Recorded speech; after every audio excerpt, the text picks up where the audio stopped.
Hej, mit navn er Enrico. Jeg er indehaver af Radicore. Jeg vil gerne i dag fortælle jer omkring, hvordan I kan få en bedre søvn, og I kan vågne mere veloplagt og udhvilet om morgenen, ved at lave nogle meget simple forandringer til jeres vaner.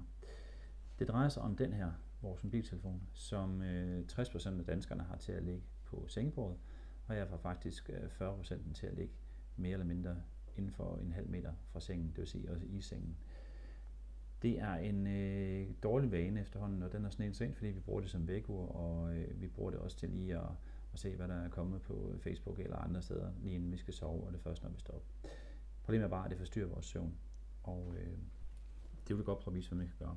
Indgrebet er meget simpelt. I stedet for bare at lægge den på natbordet, så anskaffer man sig en Radicore mobilpose, som den her. Den er lavet i et specielt materiale, som er dæmpende på stråling. Faktisk reducerer den 85% af strålerne.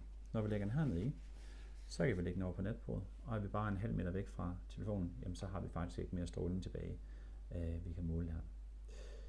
Så en rigtig god idé, og den fås for 149 kroner til 199 for den store, og den anden er den lille. Jeg har lige en lille ting ekstra, og det er bonusen. Det her, det ligner et ganske almindeligt tændeslåger, og det er det også. Men det kan faktisk også godt blive din gode ven i forhold til beskyttelsen og en bedre søvn.